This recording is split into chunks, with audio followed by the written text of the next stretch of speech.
live chat, which is the third part of my series on OJ Simpson. And today what I'm going to do is I'm going to talk about the trial. I know I said the trial the last two, but it took me 2 goes to actually lead up to this. The trial of OJ Simpson. So if you've got any questions, you can sort of put them up now. And it doesn't have to be related to OJ Simpson. Of course, it could be about anything, but I'll deal with the questions once I've actually finished. Start off with okay, he's been arrested, and on the 20th of June 1994, he was arraigned and he pleaded not guilty. So what I'm going to do here, I think, is I'm just going to touch on some of the parts of the trial rather than actually go through absolutely everything about it. Now, the first thing is, which is rather odd about this trial, is that in California law, as it was then, I don't know what it's like today, but a person the trial had to start within 60 days of the arrest. So normally, if the accused wanted it to be, and so normally what would happen, you'd say, no, I need more time, so and the lawyers would actually get onto it. Now, normally, if you've got one of these lawyers which have just been appointed to you, who's got lots of other cases at the same time, you certainly probably do need the extra time. But in the case of OJ Simpson, it was completely different. They wanted to go to trial as soon as possible. The reason for this was that the prosecution might have needed more time for scientific tests and all the rest of it, and they wanted to follow through as quickly as possible with a certain amount of popularity that OJ had. And I also think with the sympathy which still then he still then had. So there was the two things. Now, one of the things, I was listening to even Alan Dershowitz this morning, and he said one or two things which I thought were a bit odd, but one of the things was he was saying it once more that, and I think even Vincent Bugliosi said the same thing, that the prosecution should never have allowed this trial to go downtown. Should have been tried where the crimes took place, which would have assumed a different jury. Now, I did look into this one. I couldn't understand it myself, but it appears that the courtroom was damaged in an earthquake, tremor, I should say, in 1994, earlier that year, and no, maybe it was June, can't remember, whenever it was, and this meant that there was work going on in the courtroom, so therefore this was just normal that the other cases were transferred to other places. So that was why. So therefore they didn't have much choice. When it comes to the choosing of the jury. Now, if the jury is going to more or less give you the verdict, if they decide on the verdict before the trial, you may ask the question, well, let's just choose the jury and forget about the trial. That would make more sense, and it certainly would have made more sense in this case. Now, in the United States, they have sort of consultants, both the prosecution and the defense. I went to see a film. I had a friend who was a lawyer, and she invited me to this private screening. There's about 4 people, I think, from her company, so there was 5 of us in the cinema, and we saw this film, which I never actually found out the name of it, but I think it went on general release, and if anybody knows what film I'm referring to, then write the name down, because I just cannot remember. And this would have been around 2000, in the autumn of 2004, as I recall. And in this film, there was a case with a mass shooting, and then both sides were deciding the jury pool that they wanted, and they sort of were looking at people, and they were picking who they had to actually aim at in the evidence act, and then to actually get that person, who then that person would then work on the rest to get the verdict that they wanted, and so the defense was a firearms manufacturer, and it was the firearms manufacturer that was being sued for the mass shooting. Anyway, that was the plot of the fictional film. In this case, the defense had decided on the argument it was going to use. It had no defense using the evidence, so it was just going to play the race card. In fact, they must have had a planning meeting almost immediately, and they decided that this was what they were going to do. So as far as the defense was concerned, they wanted as many black people on the on the jury and as far as the prosecution was concerned, this is a crime which was large. It was a crime of violence against the wife, and Ron unfortunately turned up it was dreadfully unlucky at the time that he turned up. So it's really a crime against Nicole. And therefore, what the prosecution thought was, well, if we can get as many women as possible on the jury, then that will possibly swing it in our favor. But what their own jury consultant told them was that black females will not identify with the female victim, but they will more identify with the black person who is being accused of the crime. And so therefore, but unfortunately, Marsha didn't listen. The lead prosecutor didn't listen to what her jury consultants were telling her, and so therefore the thing went ahead. Now, what was really odd about everything, of course, was the atmosphere that it created. Now, I could feel the atmosphere, and I was watching this in the early hours of the morning in Poznan, Poland, and so and I could feel the atmosphere outside. The fact that people could actually a carnival-like atmosphere outside the courthouse with people selling all sorts of funny things. T-shirts and all the rest of it. I can recall on the Jay Leno show, the Tonight Show, the dancing Itos. He got some models of puppets, which looked like Judge Ito, who then danced. What in all of this, in my opinion, was that the people actually were forgetting that there were two victims who were killed in atrocious circumstances. Now, of the jurors, there was a choice of 304. The questionnaire was 75 pages. I think for Trump's trial now, was it 35 pages of questioning? Man, 75 pages of questions. I mean, normally most of it I'd never have got the fourth or fifth area of questions. Anyway, but Judge Ito selected 24. He selected, which I believe is well over the top. But I remember him saying, after he got rid of about the eighth or person from the original pool, he said something like, people criticize me for taking so many, but now this is just goes to show that all of these people were necessary. Even one day when the jurors actually had a protest, and of the 18 who were still left, which is almost 6 who were still left, 13 of them refused to come to court over something quite important. Somebody will remember. So the line of questioning the prosecution was concerned that she was she was a battered woman. He domestic violence, and he even started off with dealing with, and this went on for ages. Now, as far as I can, if I'm going to interpret how the defense used their argument, I have to say this: the defense plan was to bore the jury, and anybody who actually saw Barry Schenk, I mean, the Jay Leno was more along these lines. He said they've got to get in there, and something about they need as much calm and peace as possible because they're all writing books about it.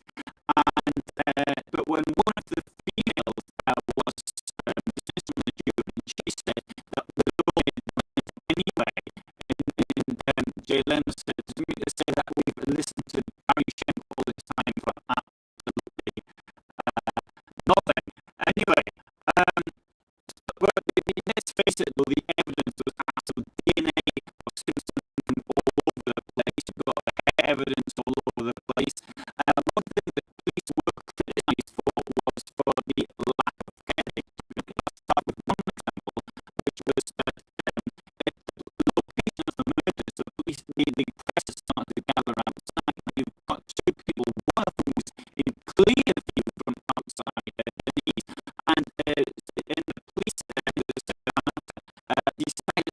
a blanket over her. And this is the logical thing to do. But of course, the all this to show they allowed contamination. Okay, so what should they have done? If they hadn't have first, this would have been wrong. If they had, it was also the same as when they actually went into OJ's premises. The fact that they entered without a search warrant or anything, that was wrong. But imagine if the crime had been in progress inside the house, if they hadn't done anything, that would also have been wrong. So whatever they did was wrong in any case. Minutes before they even tried to go into the premises. Now, one thing which I thought was rather strange was I thought that this yesterday was about the footprint evidence. I would say that somebody recognised the shoe as being from a Bruno O'Malley, and it occurred to me that okay, I work with people, so I can understand that people know what the tyre prints and things like this are on, but the fact that somebody can recognise a shoe, and it was a shoe of which only 29 pairs had been sold in the United States of these shoes. Absolutely amazing. Anyway, something was special shoe prints somewhere. I had a look at Bruno O'Malley today on the internet, so I thought, because I mentioned these super expensive shoes, and anyway, so I had a look at it in the United States, the price range. I thought, what would I buy if I was like dress shoes with about $300? I think that's a bit more than we paid the last time. Last time I went to a shoe shop, I paid $1,200. So what is about what, €280? So yeah, let's say $300 more or less. I've got a pair of sandals and a sort of pair of trainers, but it was from Echo, which is an expensive company. I had a look at the Bruno O'Malley in Germany, and it was considerably cheaper. It was about €150. So maybe they weren't quite as expensive as I thought. Now, as far as the shoes were concerned, they were sold uniquely to Bloomingdale. And if that was only 29, just imagine therefore the distribution, the cost of distribution of these shoes from wherever they're made in Bologna in Italy. And if there's only 29 in the entire country, well, I thought it was amazing anyway. Now, the Simpson described them as ugly ass shoes, and he denied owning a pair. The thing was that it proved to be later that he did own a pair, because it turned out that there were lots of photographs of them. Having said that, none of the photographs turned up in time for this trial, but it was presented in the civil case. OJ said they weren't his shoes, it wasn't him. And anyway, so right. Now, effectively, the only argument that the defence had was to say that it was all a police setup and there was cross-examination, and these officers had got together for the very first time and said, let's frame OJ. I mean, this is a ridiculous conspiracy theory. Like all conspiracy theories, it doesn't make any sense at all. But it didn't matter because they only had to convince one or two members of the jury, and that was it, or give the excuse so that the jury would be able to have some argument to say, well, they must be innocent for these reasons. Of course, when Mark Fullman, when he supposedly decided on this plot to frame OJ, he didn't even know OJ was in the country or not. He didn't know where he was, but he was going to frame him for something. This doesn't make any sense. Now, who continues to be the one person who keeps insisting on OJ's innocence, and he states that he said it this morning, or said it yesterday, probably by the time I started watching, that there's a substance called EDTA, which was found in the blood. Oh, sorry, the audio's bad. Sorry, what can I do? Is it because you can't hear me? I don't know what I can do, actually. Yeah, I suppose I can shout a bit, but I've no idea why the audio is bad, Robert. Sorry, if anybody else has any problems, please say so. Not much I can do, really. I'm using the microphone in the telephone, but if there's another noise on top of that, though, it could be the fridge, so I can turn the fridge off if it comes down. This is the problem in a motorhome, and this is my arm's distance. There is a fridge on the right hand side, and it's making noise. So I can't turn. If it's that, then please say so. I've never heard of EDTA. It's a preservative. It preserves blood. I don't. Apparently, it's not found in the human body, but then they said it is. Also, EDTA, it was apparently used in the McDonald's. I don't know if it still is, but it was. It was in 1994, and of course, OJ had been to McDonald's. Maybe he picked up a tiny amount of it in his burger and fries that he got there. I don't know, but the fact that, and there's other plausible explanations about the EDTA, but Alan Dershowitz continues to insist on this EDTA, and he continues to insist that the reason he got off because the police decided to give additional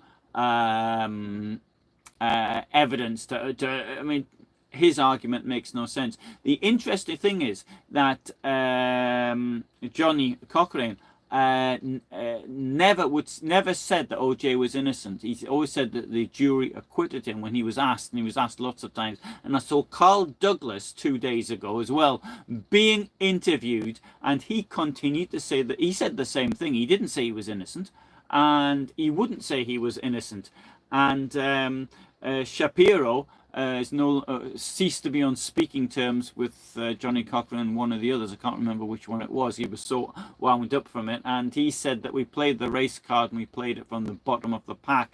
He clearly didn't actually agree with what they're doing. I would say this, in the case of if they use arguments like this and that person gone on to kill somebody else, I would then blame the lawyers for doing something along this nature. Anyway, that's where I would actually see it. The DNA evidence, I've got, I mean, incredibly boring. Now, Dershowitz claimed that the preservative was found on the socks which were inside the bedroom when they were found there. Anyway, so the jury there's just one or 2 points. The jury decided that he was innocent in a very short time, and one has to start questioning why there is jury trials at all, if that is the sort of thing which actually happens.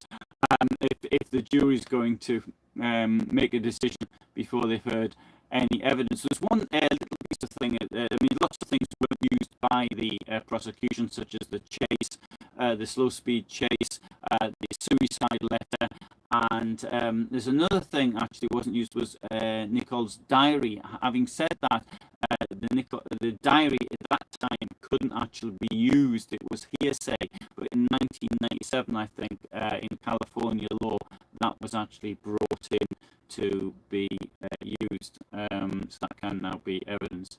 Okay then, so I think that's it as far as I'm concerned. But on OJ Simpson, OJ of course he was put on trial again for was it 2011, 2001 under road rage incident. He's found not guilty, and then he was found guilty of a armed robbery. Effectively, he got 33 years imprisonment. Lots of people said he shouldn't have got it, and that was payback. I think the thing is this: the sports memorabilia clearly didn't belong to him. It would have belonged, if it belonged to anybody, it belonged to the Goldmans. He might have thought it was his. He said he was going to see friends, but you don't go out and see friends with guns. And maybe those had the guns and he didn't know about it, but I find that all very hard to believe. Anyway, and so did the jury.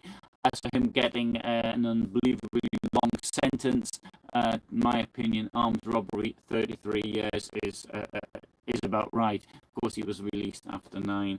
Okay, thanks very much for being with me here today, and all the best. And there will be a video on Friday, which is the normal one, and this is about the murder of the first victim of the T4 campaign in National Socialist Germany. For the moment, bye for now. Oh, sorry, I'll get into the question. Sorry, I didn't answer the questions. Sorry, because Robert said a question there, and I didn't look at it. Robert says, you need. I remember Simon said you need Perry Mason as your lawyer. Perry Mason was Perry Mason's TV lawyer program for the US in the 50s and 60s. Yes, I remember that. Perry would never take on the case if he certain of Simpson's skills. Well, Simpson's original lawyer, I forgot his name, Vice or something like that. He did say that. Robert asked me, I was in Poland at the time. Did Poles really take an interest in the case? No, I was watching this on CNN or something like that. Polish people, I don't think, took any interest whatsoever. Today, I did actually have a look at some of the comments in other countries about it, and we watched a Nigerian program for which they had no opinions other than that you clearly thought he was guilty. And I tried watching something from Germany as well, but just sort of, I think it's something from English speaking world. Having said that, all the people I knew talked about it in the and I'd have to say this is one thing I do. They've said that how black people welcome this news, and you see this on the broadcast and things. But I would say this: if they'd shown if there'd been a place where the black people were complaining at the verdict, would they have shown that, or would they not have shown that? I do appreciate it was something like 70% of black people thought he was innocent, and 75% of white people thought he was guilty.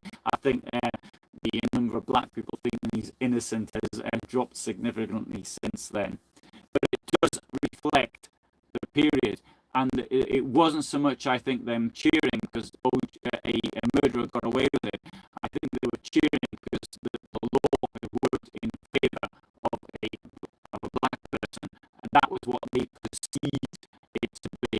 The fact, of course, the law worked in favour of somebody who had a huge amount of money to employ lawyers who really didn't care less if the person were innocent or if they did the same crime again. All they wanted to do was they were doing it for the cash. Okay, thanks very much. All the best from me, and